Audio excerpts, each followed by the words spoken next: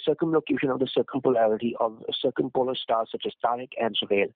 So it's a challenge to all the atheistic secularized astrophysicists in Pakistan, and I challenge them to a podcast, and I'm pretty sure